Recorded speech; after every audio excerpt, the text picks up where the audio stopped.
Assalamualaikum warahmatullahi wabarakatuh. Salam sejahtera untuk kita semua. Shalom, Om Swastiastu, Namo Buddhaya, Salam Kebajikan. Apa kabar rekan-rekan mahasiswa semua? Saya harap dalam kondisi baik dan lancar segala urusan. Hari ini kita kembali akan mempelajari tentang pendidikan Pancasila dengan tema kepribadian, aktualisasi, dan implementasi Pancasila.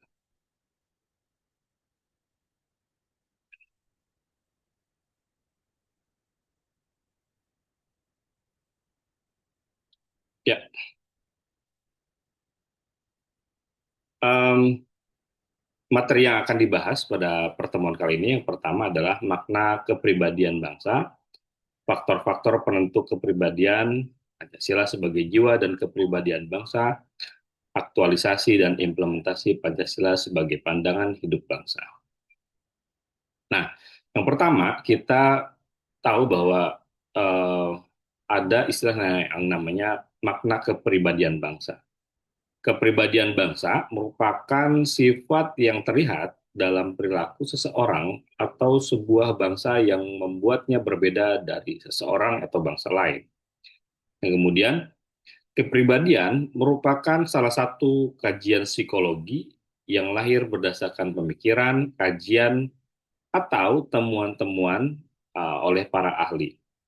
Nah, objek yang dikaji adalah human behavior atau perilaku manusia, yang pembahasannya terkait dengan apa, mengapa, bagaimana perilaku tersebut bisa terjadi. Nah, kepribadian juga merupakan sesuatu yang menggambarkan ciri khas atau keunikan seseorang atau bangsa, yang membedakan orang tersebut atau bangsa tersebut dengan orang atau bangsa yang lain. Nah, bangsa merupakan sebuah perhimpunan yang terdiri dari masyarakat yang saling memiliki keterkaitan dan saling berhubungan dengan mencapai sebuah harapan yang dijadikan sebagai tujuan bersama di sebuah wilayah tertentu. Nah, um, makna kepribadian bangsa, ciri-cirinya adalah watak yang menonjol yang ada pada banyak warga, suatu kesatuan nasional atau kepribadian nasional.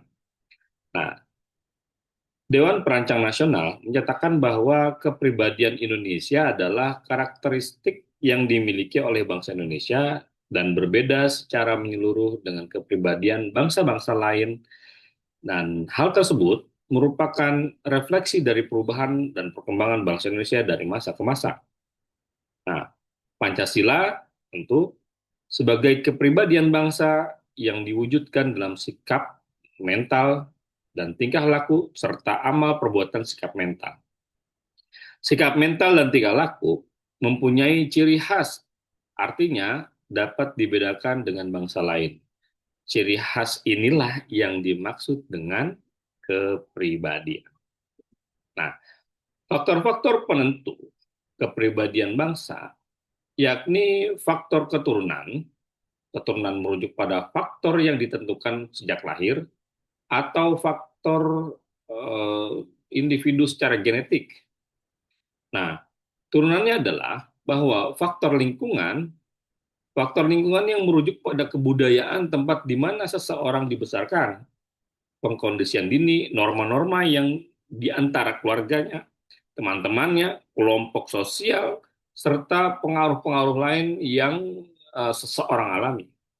Yang kemudian inilah yang mempengaruhi faktor situasi, di mana kepribadian seseorang, walaupun mantap dan konsisten, bisa jadi akan berubah dalam situasi yang berbeda. Karena ada tuntutan yang berbeda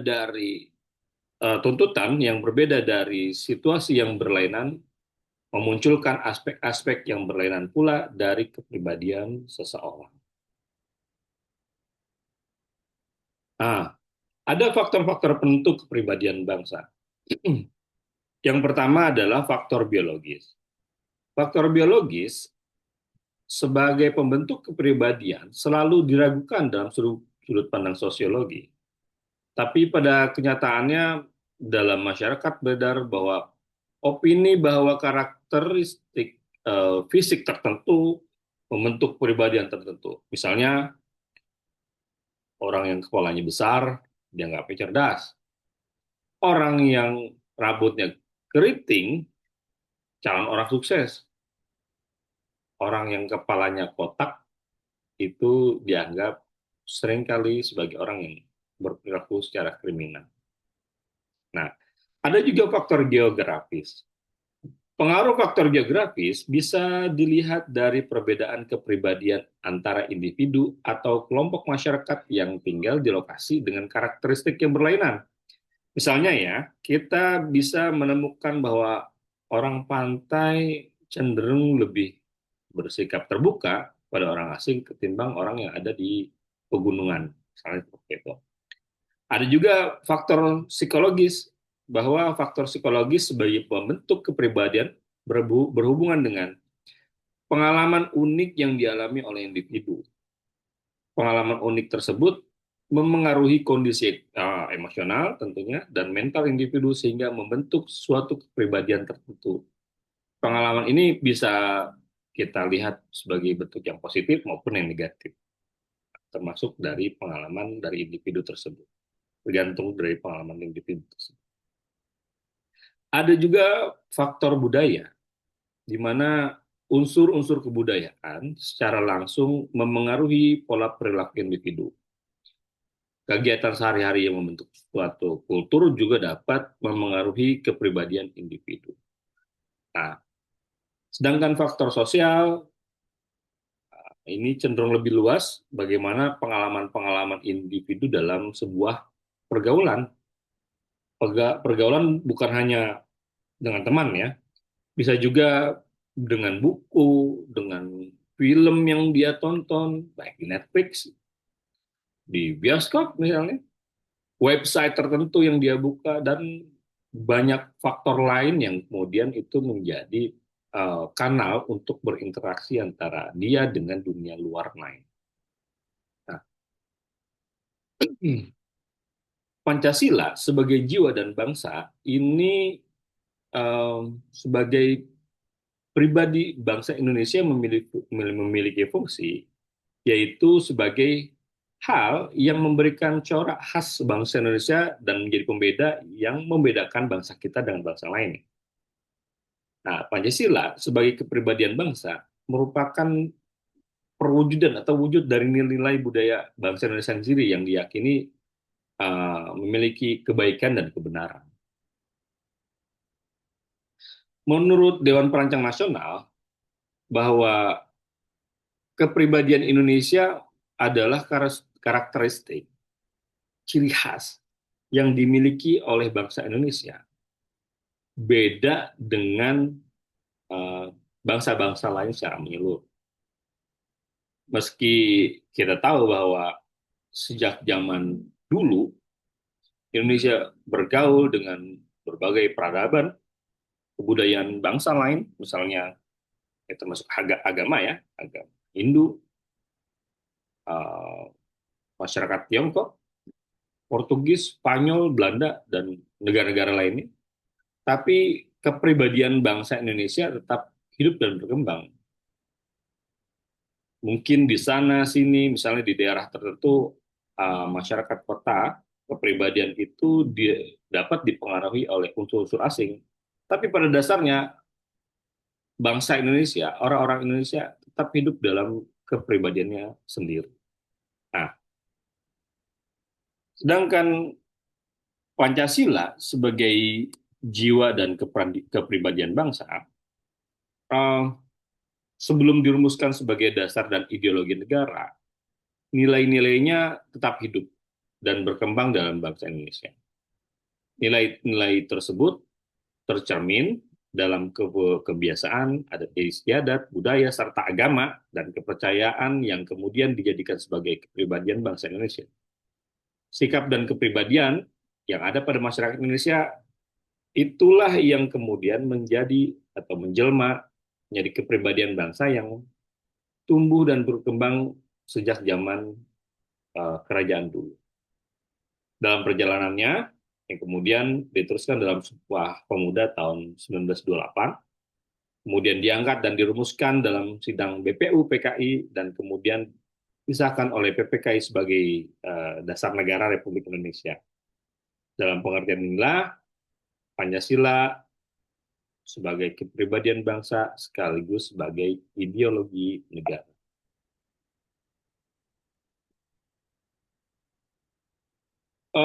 Dengan ditetapkannya Pancasila sebagai dasar negara oleh PPKI yang mengandung pengertian bahwa dalam kehidupan bernegara, bangsa Indonesia sudah memiliki suatu sikap individu bersama yang bersumber pada adat istiadat, budaya, serta nilai-nilai agama. Sebagai kepribadian bangsa juga yang menyerukan bahwa kristalisasi dari nilai-nilai yang dimiliki masyarakat, baik adat istiadat, budaya, serta religius, maka Pancasila harus menjadi alat pemersatu bangsa yang Bhinneka Tunggal Ika. Sehingga Pancasila merupakan cita-cita moral bangsa Indonesia, hendaknya selalu menjadi pedoman sekaligus juga kekuatan secara rohaniah bagi bangsa Indonesia. Nah, Pancasila sebagai jiwa dan kepribadian bangsa itu kita bisa gali dari bumi Indonesia sendiri. Ada dua. Yang pertama itu dasar negara Indonesia merupakan sumber dari segala sumber hukum yang berlaku di negara Indonesia. Kemudian pandangan hidup bangsa Indonesia yang dapat mempersatukan bangsa Indonesia serta memberi petunjuk dalam masyarakat bagi masyarakat kita yang beraneka ragam sifatnya, meliputi jiwa, kepribadian bangsa Indonesia yang tujuannya akan dicapai bangsa ini dan perjanjian luhur bangsa Indonesia. Ini bisa kita lihat hierarki perundang-undangan, mulai dari Undang-Undang 1945, TAP MPR, Undang-Undang, Peraturan Pemerintah, mengganti Undang-Undang, Peraturan Pemerintah, Perpres, Peraturan Presiden, Perda Provinsi, bahkan Perda Kabupaten Kota, seluruhnya mengacu pada Pancasila sebagai dasar negara Indonesia. Nah, ada istilah yang namanya aktualisasi dan implementasi Pancasila sebagai pandangan hidup bangsa. Nah, pandangan hidup ini berfungsi sebagai acuan baik untuk menata kehidupan diri pribadi maupun dalam interaksi antar manusia dalam masyarakat serta alam sekitarnya. Sehingga hal ini sebagai konsekuensi bahwa manusia sebagai makhluk sosial yang notabene tidak dapat hidup sendiri tanpa bantuan orang lain dan berhubungan dengan orang lain, tetap dalam hidup bersama dalam sebuah negara membutuhkan satu tekad bersama. Yakni cita-cita yang ingin dicapai yang bersumber pada pandangan hidup tersebut. Dalam pengertian inilah, perumusan pandangan hidup masyarakat dituangkan dan dilembagakan menjadi pandangan hidup bangsa, dan selanjutnya pandangan hidup bangsa dituangkan dan dilembagakan menjadi pandangan hidup bernegara. Pandangan hidup bangsa disebut sebagai ideologi bangsa, dan pandangan hidup negara dapat disebut sebagai ideologi negara. Dalam penjabaran, dalam kehidupan modern antara pandangan hidup masyarakat dan pandangan hidup bangsa memiliki hubungan yang bersifat resiprokal atau timbal balik. Nah, pandangan hidup bangsa itu diproyeksikan kembali kepada pandangan hidup masyarakat serta tercermin dalam pola sikap dan tingkah laku pribadi warga negara Indonesia.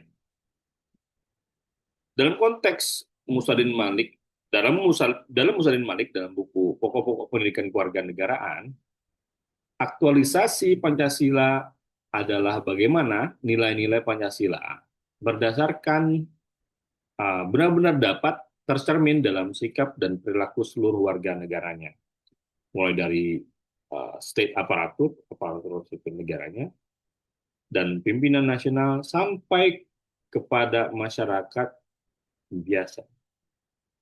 Nah, aktualisasi Pancasila ini ada dua. Yang pertama itu aktualisasi Pancasila objektif, yaitu pelaksanaan Pancasila dalam bentuk realisasi dalam setiap aspek penyelenggaraan negara, baik di bidang legislatif, eksekutif, maupun yudikatif, maupun semua bidang kenegaraan lainnya. Ada juga eh, aktualisasi Pancasila yang sifatnya itu subjektif, yaitu pelaksanaan dalam sikap pribadi seseorang, setiap warga negara, setiap individu, setiap penduduk, setiap penguasa, bahkan setiap orang, intinya warga negara Indonesia. Nah, pada era globalisasi seperti ini,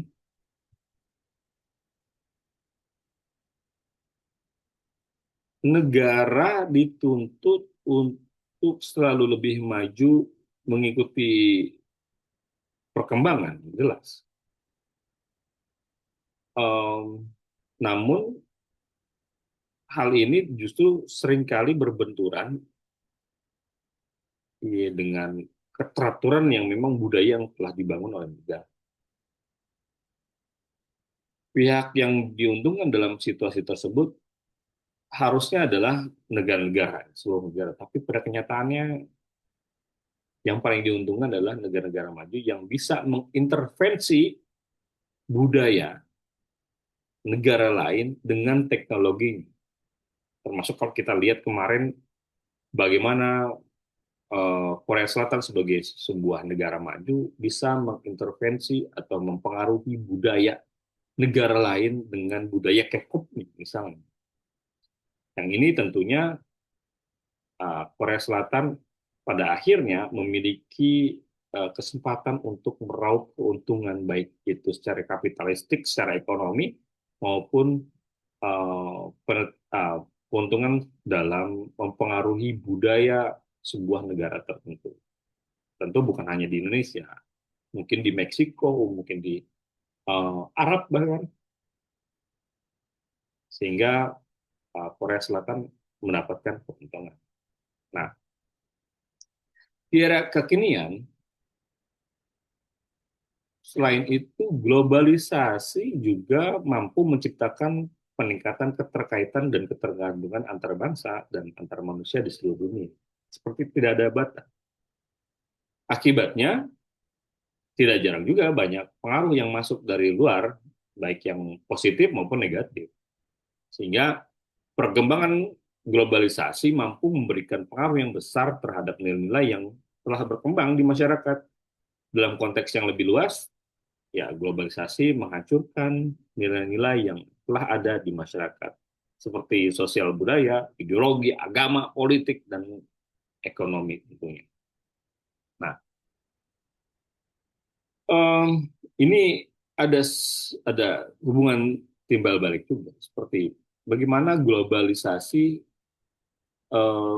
telah memberikan tantangan yang mau tidak mau harus dihadapi dan juga disikapi oleh semua elemen masyarakat termasuk pemerintah. Nah, era keterbukaan sudah mulai mengakar kuat di era globalisasi seperti sekarang ini, sehingga identitas nasional adalah salah satu bagian mutlak yang harus dipegang agar tidak hilang dan terbawa arus globalisasi. Nah, untuk mengatasi dampak-dampak yang ditimbulkan sebagai bagian dari efek globalisasi tersebut, ya, maka Pancasila sebagai pandangan hidup dan dasar negara harus menjadi pijakan dalam bersikap, karena Pancasila yang dijadikan sebagai dasar negara dan ideologi nasional bangsa Indonesia punya posisi yang abadi di dalam jiwa bangsa Indonesia.